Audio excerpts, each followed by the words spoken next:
নমস্কার বন্ধুরা, ভৌতিক রহস্য চ্যানেলে তোমাদের সবাইকে স্বাগত।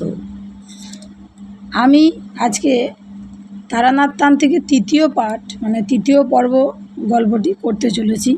প্রথম আর দ্বিতীয় পর্বটি যারা যারা শোনোনি তারা একবার শুনে নিও, তাহলে তৃতীয় পর্বটি তোমাদের বুঝতে সুবিধে হবে।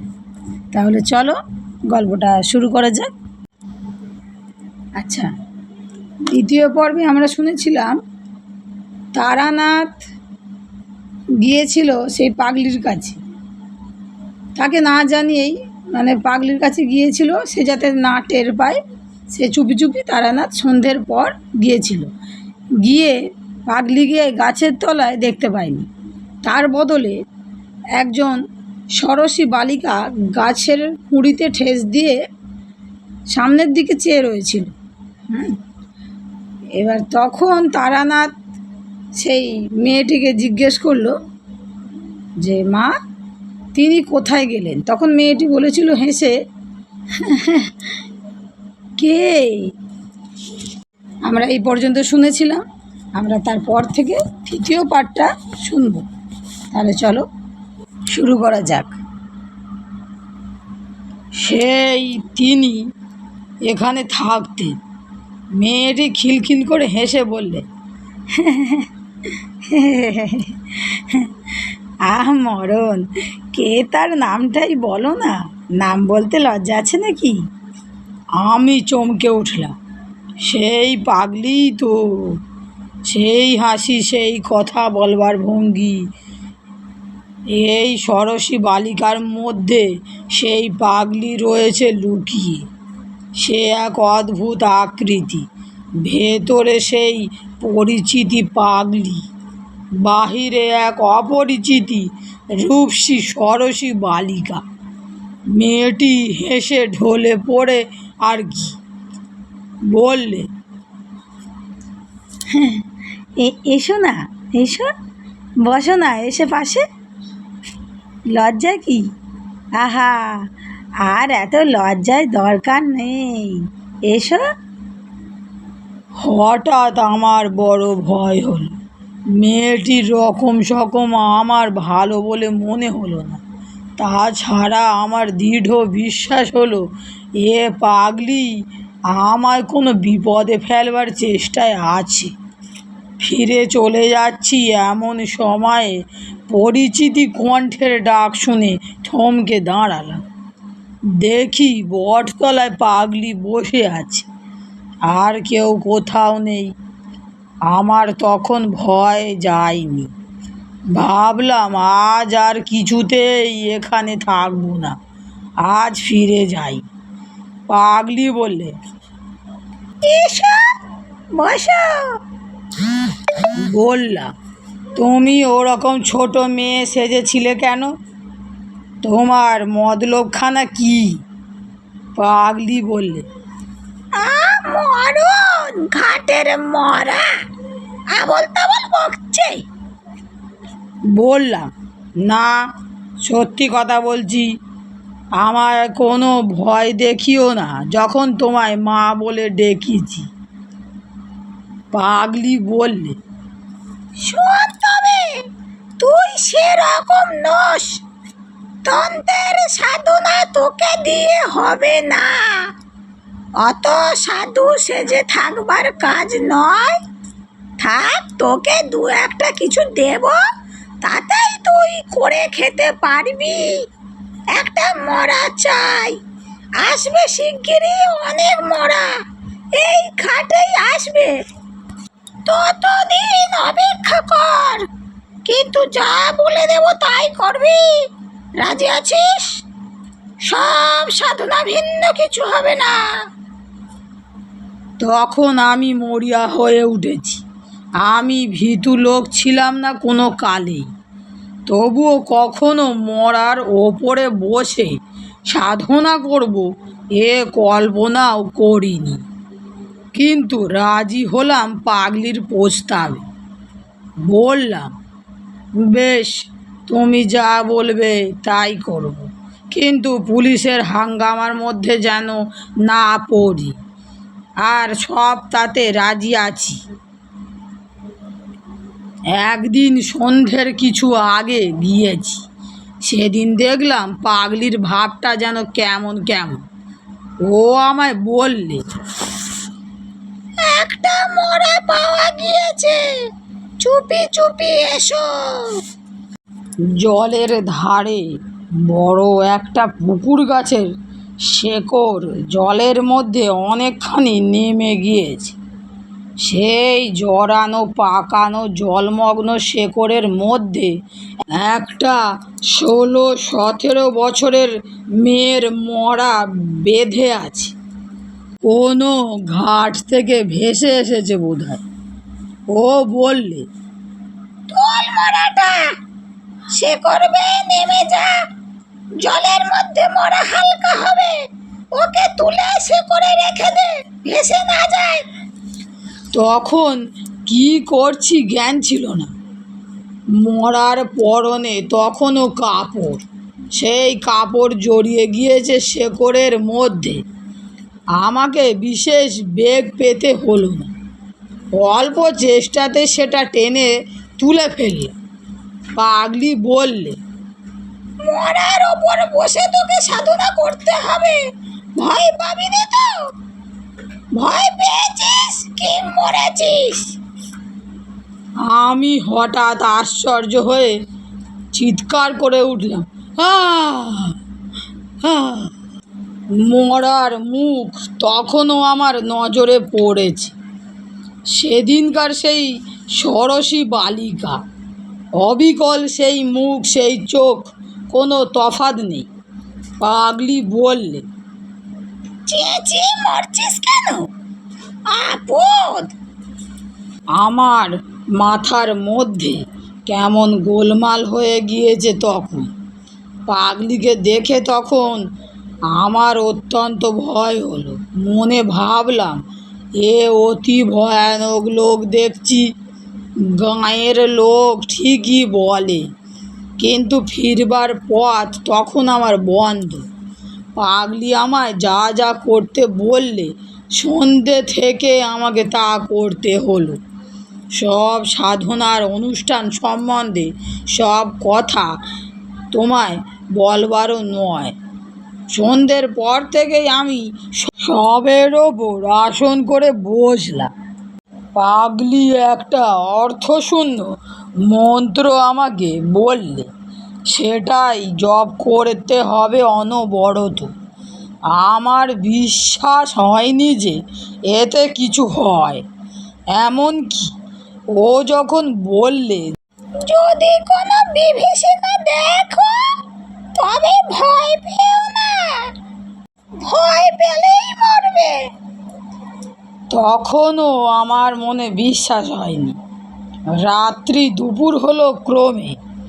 নির্জন শ্মশান, কেউ কোনো দিকে নেই। নিরন্ধ্র অন্ধকারে দিক বিদিক লুকিয়েছে। পাগলি যে কোথায় গেল তাও আমি আর দেখিনি।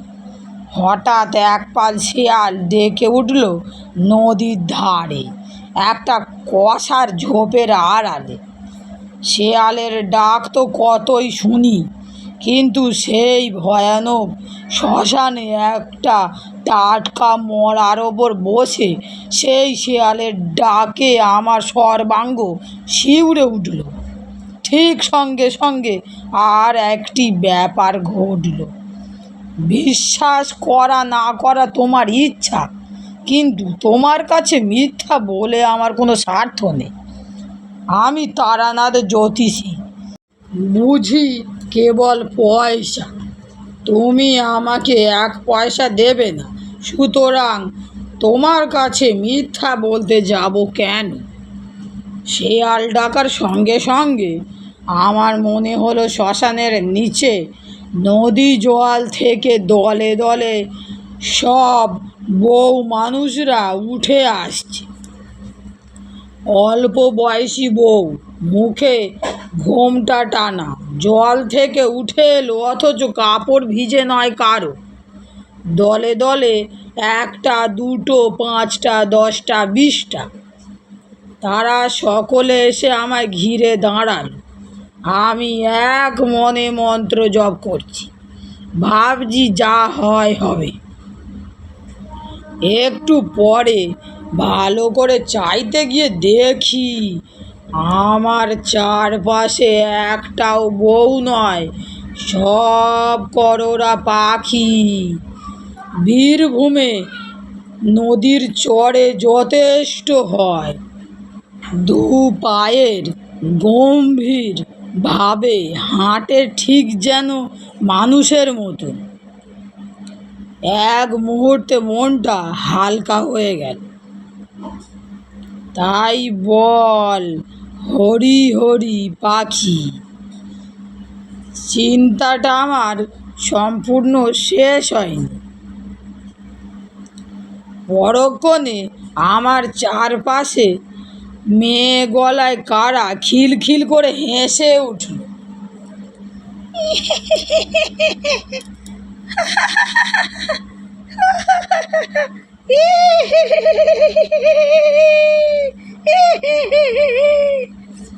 হাসির শব্দে আমার গায়ের রক্ত আরো হিম হয়ে জমে গেল যেন। চেয়ে দেখি তখন একটাও পাখি নয়, সবাই অল্প বয়সী বউ। তারা তখন সবাই একযোগে ঘোমটা খুলে আমার দিকে চেয়ে আছে।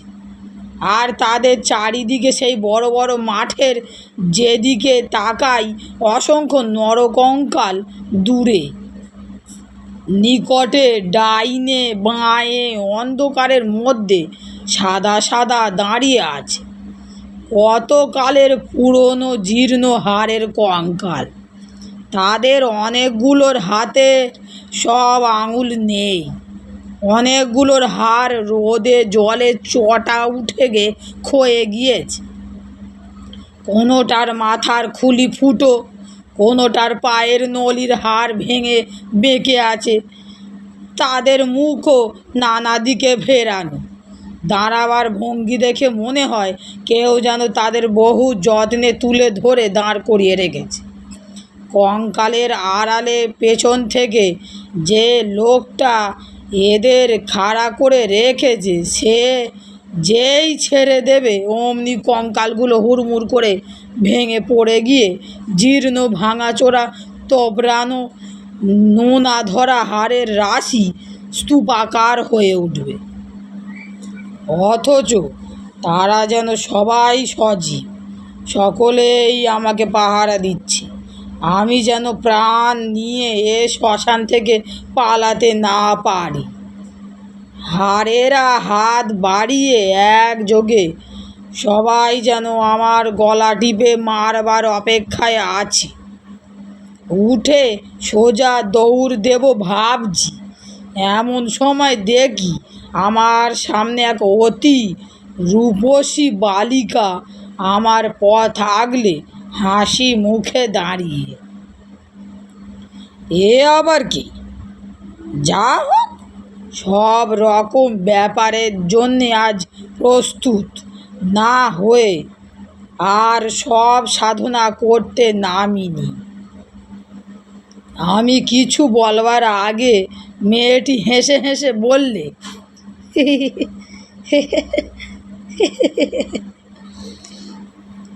আমি ষোড়শী মহাবিদ্যাদের মধ্যে শ্রেষ্ঠ। আমায় তোমার পছন্দ হয় না? মহাবিদ্যা টাহাবিদ্যার নাম শুনেছিলাম বটে পাগলির কাছে, কিন্তু তাঁদের তো শুনেছি অনেক সাধনা করেও দেখা মেলে না। আর এত সহজেই নি। বললাম, আমার মহা সৌভাগ্য যে আপনি এসেছেন, আমার জীবন ধন্য হল। মেয়েটি বললে, তবে তুমি মহাডামরি সাধনা করছো কেন? আগে আমি তো জানি নে কোন সাধনা কীরকম। পাগলি আমায় যেমন বলে দিয়েছে তেমনই করছি। বেশ, মহাডামরি সাধনা তুমি ছাড়ো, ও মন্ত্র জপ করো না।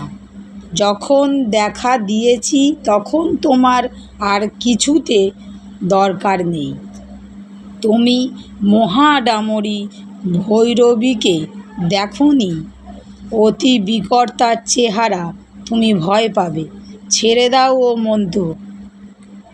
সাহসে ভর করে বললাম, সাধনা করে আপনাদের আনতে হয় শুনেছি, আপনি এত সহজে আমাকে দেখা দিলেন কেন? তোমার সন্দেহ হচ্ছে? আমার মনে হলো এই মুখ আমি আগে কোথাও দেখেছি, কিন্তু তখন আমার মাথার গোলমাল হয়ে গিয়েছে, কিছুই ঠিক করতে পারলাম না। বললাম, সন্দেহ নয়, কিন্তু বড় আশ্চর্য হয়ে গিয়েছি। আমি কিছুই জানি নে কে আপনারা। যদি অপরাধ করি মাফ করুন, কিন্তু কথাটার জবাব যদি পাই।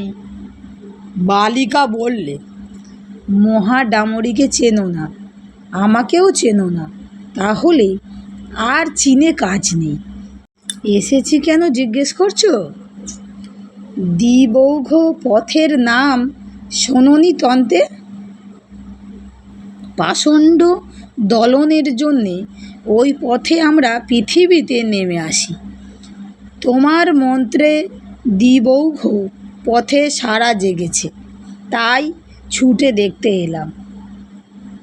কথাটা ভালো বুঝতে পারলাম না, ভয়ে ভয়ে বললাম,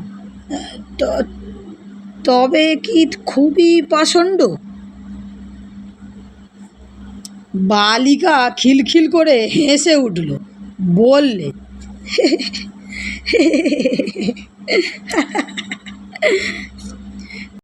তোমার বেলা এসেছি সম্প্রদায় রক্ষার জন্যে, অত ভয় কিসের? আমি না তোকে লাথি মেরেছি, শ্মশানের পোড়া কাঠ ছুঁড়ে মেরেছি, তোকে পরীক্ষা না করে কি সাধনার নিয়ম বলে দিয়েছি তোকে? আমি ভয়ানক আশ্চর্য হয়ে গিয়েছি। বলে কি? মেয়েটি আবার বললে, কিন্তু মহাডামরির বড় ভীষণ রূপ, তোর যেমন ভয় সে তুই পারবি নে, ও ছেড়ে দে। আপনি যখন বললেন তাই দিলাম। ঠিক কথা দিলি? দিলাম। এ সময়ে যে সব দেহের ওপর বসে আছি তার দিকে আমার নজর পড়ল। পড়তেই ভয়ে ও বিস্ময়ে আমার সর্বশরীর কেমন হয়ে গেল। সব দেহের সঙ্গে সম্মুখের সরসী রূপসী চেহারার কোনো তফাৎ নেই, একই মুখ, একই রং, একই বয়স। বালিকা বঙ্গের হাসি হেসে বললে,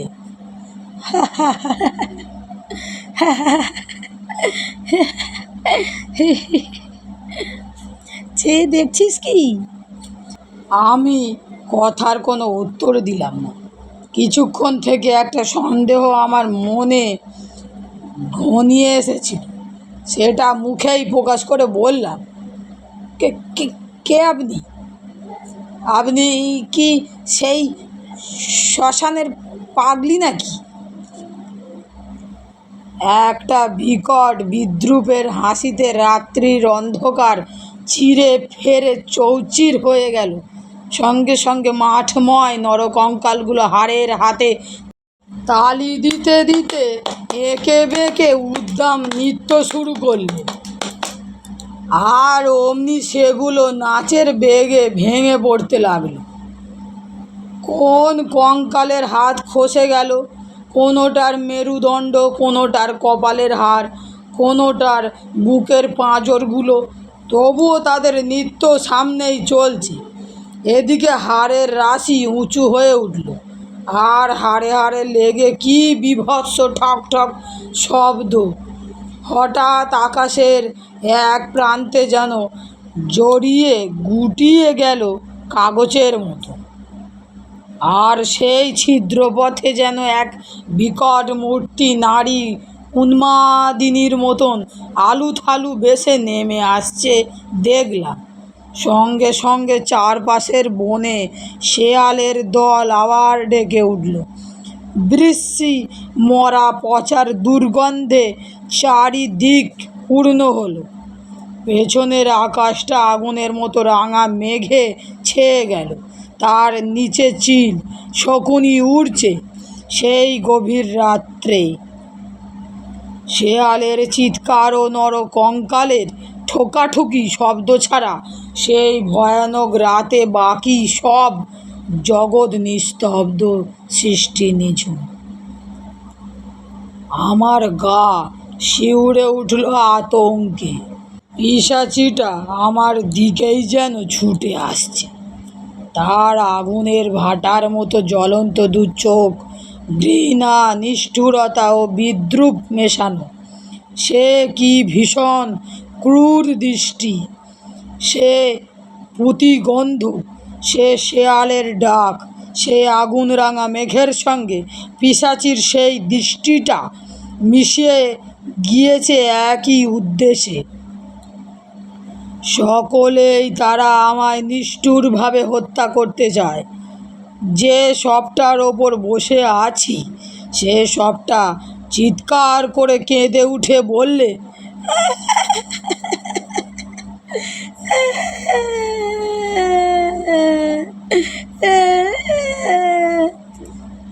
আমায় উদ্ধার কর। রোজ রাতে এমনি হয়। আমায় খুন করে মেরে ফেলেছে বলে আমার গতি হয়নি।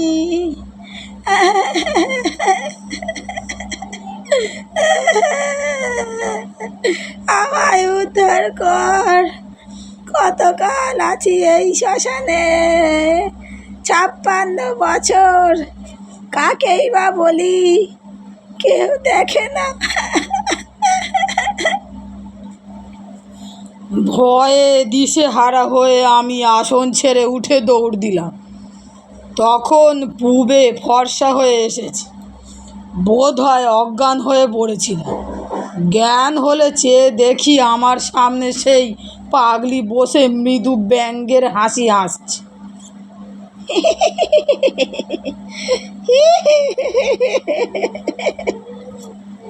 সেই বটতলায় আমি আর পাগলি দুজনে। পাগলি বললে, যা, তোর দৌড় বোঝা গিয়েছে। আসন ছেড়ে পালিয়েছিলি না? আমার শরীর তখন ঝিমঝিম করছে। বললুম, কিন্তু আমি ওদের দেখেছি। তুমি যে ষোড়শী মহাবিদ্যার কথা বলতে তিনি এসেছিলেন। পাগলি মুখ টিপে হেসে বললে,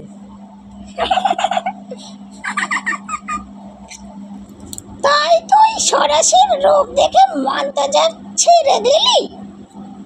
দূর, ওসব হাকিনীদের মায়া, ওরা সাধনার বাধা।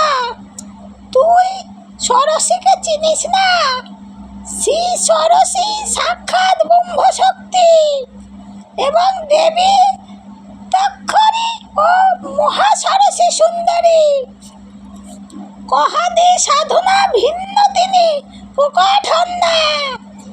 কহাদি উচ্চতন্ত্রের সাধনা, তুই তার জানিস কি? ওসব মায়া। আমি সন্দিগ্ধ সুরে বললাম, তিনি অনেক কথা বলেছিলেন যে। আরও এক বিকট মূর্তি পিশাচির মতো চেহারা নারী দেখেছি। আমার মাথার ঠিক ছিল না। তারপরেই মনে পড়ল পাগলির কথাও কি একটা তার সঙ্গে যেন হয়েছিল। কি সেটা? পাগলি বললে, তোর ভাগ্য ভালো, শেষকালে যে বিকট মূর্তি মেয়ে দেখেছিস তিনি মহাডামরী, মহাভৈরবী। তুই তার তেজ সহ করতে পারলি নে। আসন ছেড়ে ভাগলি কেন? তারপর সে হঠাৎ হি হি করে হেসে উঠে বলল,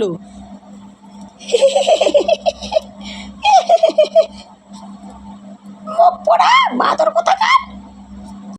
উনি দেখা পাবেন ভৈরবীদের। আমি যাদের নাম মুখে আনতে সাহস করি নে, হাকিনীদের নিয়ে কারবার করি। ওরা অল্প পেয়ে তোকে ভেলকি দেখিয়েছে। তুই তুই তো সব সময় আমার সামনে বসে আছিস বটতলায়। কোথায় গিয়েছিলি তুই?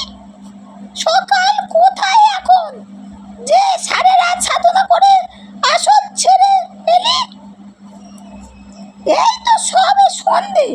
হ্যাঁ, আমার চমক ভাঙল। পাগলি কি ভয়ানক লোক! সত্যি তো, সবে মাত্র সন্ধ্যা হয়। আমার সব কথা মনে পড়ল। এসেছি ঠিক বিকেল 6টায়। আষাঢ় মাসের দীর্ঘ বেলা, মরা ডাঙায় তোলা সব সাধনা, নরকঙ্কাল সরসী, উড়ন্ত চিল, শকুনির ঝাঁক, সব আমার ভ্রম। হতভম্বের মতো বললাম, হ্যাঁ হ্যাঁ হ্যাঁ, কেন এমন ভোলালে আর মিথ্যে এত ভয় দেখালে? পাগলি বললে, তোকে বাজিয়ে নিচ্ছিলাম, তোর মধ্যে সে জিনিস নেই।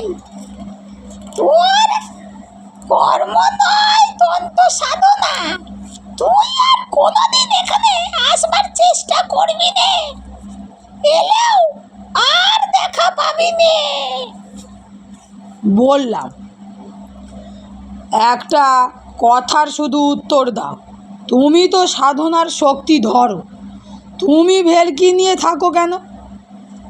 উচ্চ তন্ত্রের সাধনা করো না কেন? পাগলি এবার একটু গম্ভীর হলো, বললে, তুই সে বুঝবি নে। মহা সরসী, মহা ডামরি, ত্রিপুরা এরা মহাবিদ্যা, ব্রহ্ম শক্তি নারী রূপ।